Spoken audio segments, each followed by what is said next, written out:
एक ट्री है। अब मैं डायग्राम्स पिक्चराइजेशन के ज़रिए नहीं बनाऊंगा बल्कि डायरेक्ट ही इलस्ट्रेशन करूंगा। ये आपके पास ट्री है, इसकी हाइट है 72 मीटर। एक पॉइंट है 100 metre away on the ground level. ये आपका ग्राउंड लेवल है, ये बिल्कुल ये दरख्त है पूरा, इसके ग्राउंड लेवल यहाँ। तो ये है 100 मीटर अवे। और यहाँ दूर से खड़ा बंदा जो भी देख रहा है वो एलिवेशन देख रहा है। हमने ये एंगल ऑफ एलिवेशन निकालना है। तो इसमें भी वही चीज़ है, अब आप देख सकते हैं थीटा के सामने क्या होता है, परपेंडिकुलर। ये 90 डिग्री का एंगल बन रहा है इसके सामने, हाइट और ये बेस। यहाँ भी ये जो दो वैल्यूज़ हैं ये परपेंडिकुलर और बेस वाली ही हैं, तो tan लगेगा। tan theta is equal to perpendicular over base, यानी कि 72/100। अगर आप यहाँ से थीटा निकालना चाहते हैं तो tan को दूसरी साइड पे ले जाएं, tan इन्वर्स हो जाएगा 72/100। कैलकुलेटर्स के ज़रिए tan इन्वर्स निकाल लें। tan इन्वर्स निकालने का तरीका बताया हुआ है, जहाँ tan वाला बटन होता है उसी को शिफ्ट के साथ अगर आप प्रेस करेंगे तो tan इन्वर्स हो जाता है। वहाँ 72/100 लिखें और आपका आंसर आ जाएगा 35.7 डिग्री।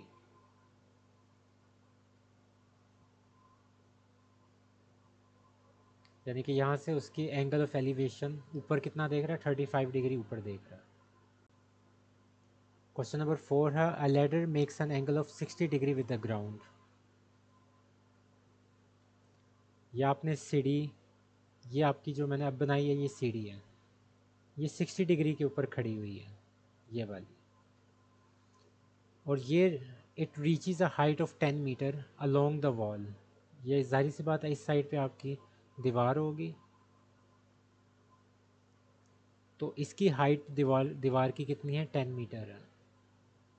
60 डिग्री के ऊपर एंगल के ऊपर आपने उसको तिरछा करके सीढ़ी को लगाया हुआ है, और इस तरह लगाया हुआ है कि जो उसका ऊपर वाला हिस्सा है वहाँ से लेके ज़मीन तक का जो डिस्टेंस है वो 10 मीटर हो जाए। Find the length of the ladder. ये जो सीढ़ी है इसकी आपने लेंथ निकालनी है। अब क्योंकि यहाँ 60 डिग्री है तो ये आपके पास क्या हो जाएगा, इसके ऑपोजिट परपेंडिकुलर, और ये 90 डिग्री इसके ऊपर आपके पास क्या है, ये आपका हाइपोटेनस है। अब यहाँ आपके पास परपेंडिकुलर ओवर हाइपोटेनस वाला रेशो लगेगी, वो साइन होती है। तो साइन 60 क्या हो जाएगा, perpendicular over hypotenuse. Sine 60 degree क्या होता है, √3/2। परपेंडिकुलर की वैल्यू 10 है, हाइपोटेनस की हमने वैल्यू निकालनी है।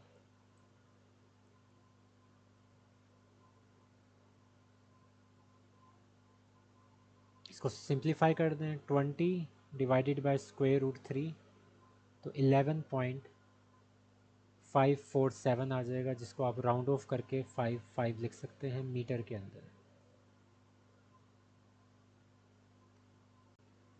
क्वेश्चन नंबर 5 है, ये पहला क्वेश्चन है जो एंगल ऑफ डिप्रेशन से रिलेटेड है। सबसे पहले देख लें, a lighthouse tower is 150 metre high. यानी कि एक लाइट हाउस टावर है जो कि अमूमन आपके पास ओशंस के अंदर, सीज़ के एंड पे, जो आपकी लैंड होती है जहाँ ख़त्म होती है उसके बाद लाइट हाउस लगा होता है, ताकि दूर से आप उससे देखते होते हैं, शिप्स वगैरह क्रूज़ उनकी निगरानी करते हैं। तो लाइट हाउस टावर है 150 मीटर हाई है।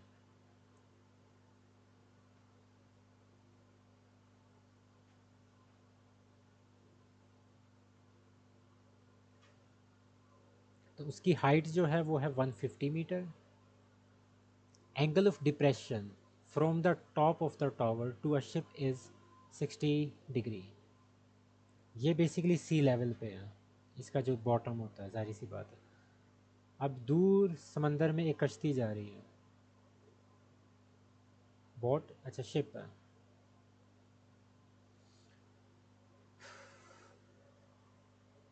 अब एंगल ऑफ डिप्रेशन आप बनाते कैसे हैं, इसको मैं डिफरेंट लाइन से आपको समझा दूँ।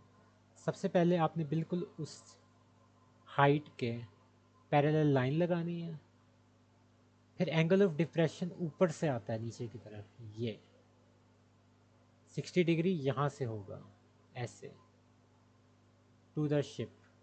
ये तो 60 डिग्री। और एक और चीज़ आपको बता दूं, आप लोगों ने शायद अल्टरनेट एंगल्स का नाम सुना हो। अल्टरनेट एंगल्स क्या होते हैं, आपके पास दो पैरेलल लाइंस होती है ना, उसके दरमियान आप एक कोई लाइन लगा दें, तो जो एंगल आपका इधर बनता है ना, वही उसकी ऑपोजिट साइड पे भी बनता है, सेम एंगल्स होते हैं। तो यहाँ भी आपके पास दो पैरेलल लाइंस हैं, एक ये नीचे वाली सी लेवल वाली और एक टॉप लेवल वाली जो मैंने डॉटेड लगाई हैं, ये वाली। ये दो पैरेलल लाइंस है, इसके दरमियान में मैंने एक लाइन लगा दी है, तो जो 60 डिग्री एंगल ऊपर की तरफ बन रहा है वो बिल्कुल उस लाइन के नीचे भी बन रहा होगा यहाँ पे। तो ये बेसिकली एंगल ऑफ डिप्रेशन होता है। आप उसको अल्टरनेट एंगल्स यूज़ करके नीचे की तरफ लेके आते हैं, क्योंकि हमारी ट्राइंगल ये है असली जो हम यूज़ करेंगे। Now find the distance between ship and tower. ये इस टावर के अंदर और शिप के दरमियान कितना डिस्टेंस है। तो इसी को, क्योंकि ये पहला क्वेश्चन था एंगल ऑफ डिप्रेशन से, तभी मैंने सोचा थोड़ा इसको इलस्ट्रेट कर दिया जाए, पिक्चराइज कर दिया जाए। अब ये 60 डिग्री है, ये एक्स है और ये 150 मीटर है। आपने ये निकालना है, ये आपका परपेंडिकुलर, ये बेस है। परपेंडिकुलर बेस का फिर कॉन्सेप्ट आ गया, तो टेन यूज़ करेंगे। Tan 60 degree is equal to perpendicular over base. तो यहाँ से एक्स इधर आ जाएगा, 150 degree 150 metre over tan 60। Tan 60 square root 3 होता है।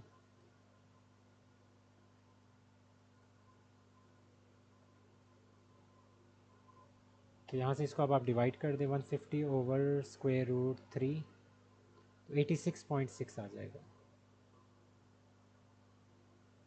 मीटर।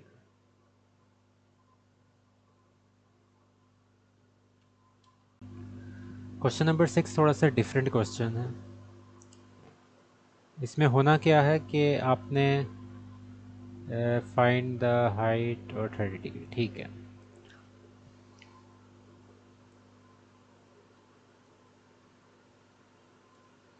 एक पोल है, आप यहाँ दूर खड़े उसको देख रहे हैं, तो यहाँ से जब आप इस पोल के टॉप को देख रहे हैं तो एंगल ऑफ एलिवेशन कितना आ रहा है, 15 डिग्री आ रहा है। वो कहते हैं कि अब आप क्या किया आपने, आप 100 मीटर वॉक आपने की है टुवर्ड्स द पोल। रैंडम कोई पॉइंट ले लेते, ये ले लेते हैं, तो यानी कि यहाँ से लेके यहाँ तक आपका 100 मीटर हो गया, ठीक है। आप यहाँ खड़े थे तो 15 डिग्री पे एंगल पे आप देख रहे थे, तो जैसे आपने 100 मीटर टूवर्ड्स द पोल आपने वॉक की है, तो अब जो एंगल ऑफ एलिवेशन है वो हो गया है, the measure of angle is found to be 30 degree. अब आपका 30 डिग्री हो गया।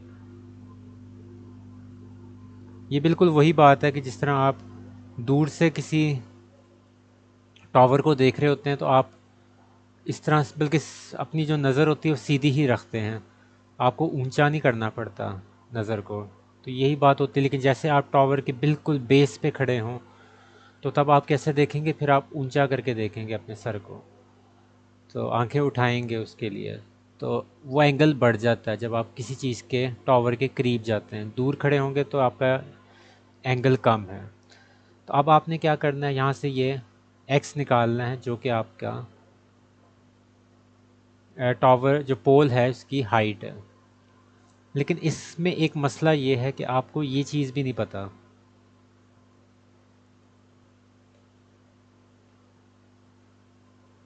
ये इसको मैं वाई कह रहा हूँ, निकालना नहीं है हमने y, लेकिन हम वैसे इसको यूज़ करेंगे एज अ वेरिएबल। तो अब मैं इसकी मार्किंग्स कर देता हूँ। ये आपके पास a है, ये आपके पास b है, ये आपके पास c है पॉइंट, और ये आपके पास d पॉइंट है। अब क्योंकि हमने रहना है राइट एंगल ट्राइंगल्स के अंदर, तो सबसे पहले हम कौन सा ट्राइंगल ले सकते हैं? A B D.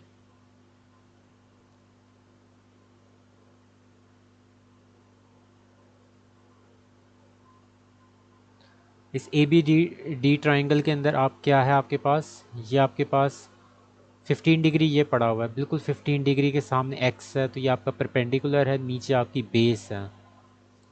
तो परपेंडिकुलर और बेस का होना टेन को शो करता है, तो टेन 15 डिग्री।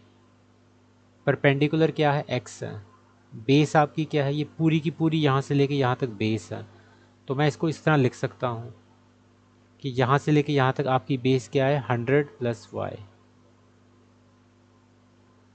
क्योंकि ये 100 और ये y, तो ये आपकी पूरी बेस है, क्योंकि आप ए बी डी ट्राइंगल को कंसिडर कर रहे हैं। तो 100 प्लस वाई, तो इसको अभी फ़िलहाल ऐसे ही रहने दें, इसको इक्वेशन 1 कह दें। उसके बाद कंसिडर करें दूसरा ट्राइंगल, राइट ट्राइंगल। वो क्या है आपका? A B C. A B C triangle के अंदर क्या है? ये 30 डिग्री आ रहा है, 30 डिग्री के ऑपोजिट आपका एक्स है और नीचे वाई है, यानी कि ये बेस है, ये आपका परपेंडिकुलर है। टेन अब लगेगा 30 डिग्री, क्योंकि आप 30 डिग्री के एंगल की बात कर रहे हैं, ए बी सी। 30 डिग्री के ऑपोजिट आपकी परपेंडिकुलर होती है, तो परपेंडिकुलर ओवर बेस। इस टाइम आपकी बेस सिर्फ बी सी वाली, यानी कि वाई है सिर्फ। तो यहाँ से इनको इंटरचेंज कर दें, वाई इधर आ जाएगा और टेन 30 नीचे चला जाएगा। टेन 30 की वैल्यू क्या होती है आपके पास? 1/√3। तो इसको थोड़ा सा रीअरेंज कर दें, तो आपके पास क्या हो जाएगा? √3 मल्टीप्लाई बाय एक्स। तो ये आपके पास सेकंड इक्वेशन आ गई।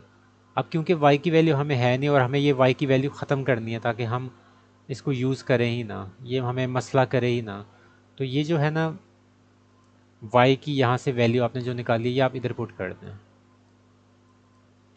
मैं इसको लिख रहा हूँ पुट इन 1। तो टेन 15 क्या हो जाएगा आपके पास? Ten 15 degree is equal to X over 100 plus Y. 100 plus Y, Y की जगह पे ये वाली वैल्यू।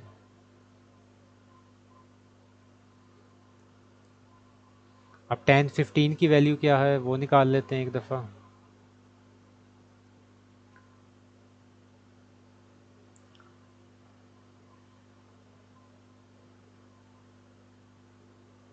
ये कुछ इस तरह आ रही है, तो ये वाली वैल्यू क्रॉस मल्टीप्लाई होगी इसके साथ, तो 100 plus √3x is equal to x. तो पहले इसको इससे मल्टीप्लाई कर दें तो 26.79 हो जाएगा, फिर इसको इससे मल्टीप्लाई कर दें तो 0.2679 को आप मल्टीप्लाई किससे करेंगे? √3 के साथ, तो 0.464 हो जाएगा x। ये भी आ रहा है, यहाँ से ये वाली वैल्यू इधर ले जाएं।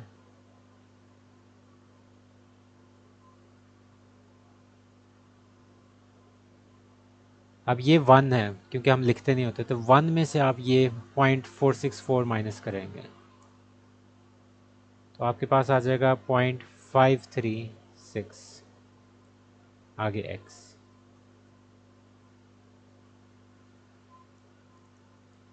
यहाँ से अब आप इसको इधर डिवाइड कर दें, तो 26.79 डिवाइडेड बाय 0.536, तो ये आपके पास ऑलमोस्ट 49.9 आएगा कुछ। और x है आपके पास, क्योंकि यूनिट हमारा क्या चल रहा था? मीटर का चल रहा है, तो इस दफ़ा हम हाइट मीटर में देंगे।